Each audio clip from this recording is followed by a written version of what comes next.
Hello and welcome to the 2014 Life of the Mind. This year we decided to choose Daytripper by Fábio and Gabriel. And we realize some of you may not be familiar with reading comics or graphic novels, so we're going to walk you through the first few pages, help you get your feet and make sense of this book.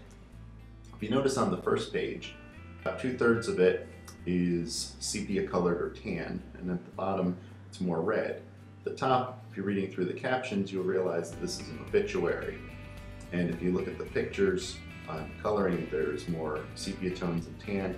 If you look at the text boxes, they're more squarish but chipped at the corners, kind of like a newspaper.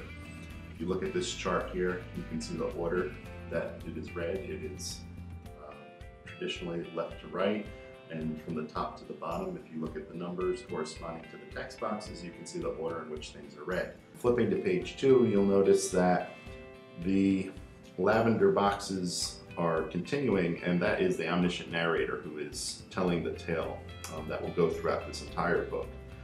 You'll also notice that the camera angle has panned back, and you can see more of the picture, and you can see, tremendous splotches of red around, and if you look down, a hand on the ground and a person looking at the scene. We don't know who the person is yet, but we will.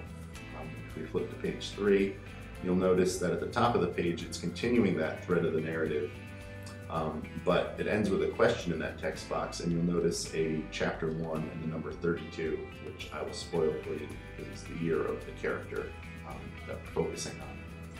The rest of the page is more green and yellowish, and you'll notice the text boxes are continuing as the narrator is filling us in on what the story is, but you also notice that the main focus is this newspaper with the giant headline, and there's some details in there, and what they're building up to is introducing this character and his background. So things in the newspaper are going to be related to that character. If you flip to page 4, you'll notice that the camera pans back still. This is still the same character, it's just you can see more of him.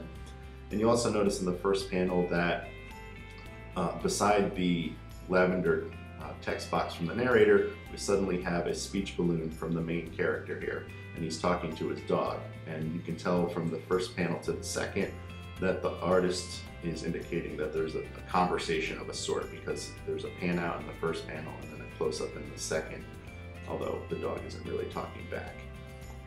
We continue, you can see that they're on their walk, you can see him progressing, and the text boxes are telling more of the story.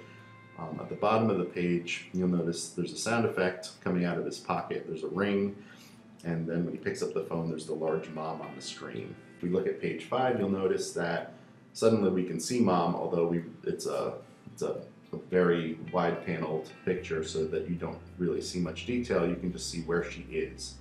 You can't see her face or anything, but you'll notice that she's talking, and if you look at the template, you will notice the order. We start at the top left and we go to the right, and we go across horizontally to each panel, and then down to the next horizontal row of panels, then down to the next horizontal row of panels. And if you look at the numbers, you can see the order in which the conversation goes, and that is how the conversation flows.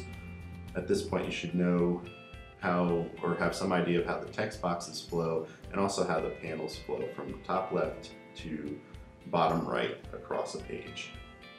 We hope that this reading guide is helpful to you. Good luck reading the book, and we look forward to seeing you in the fall.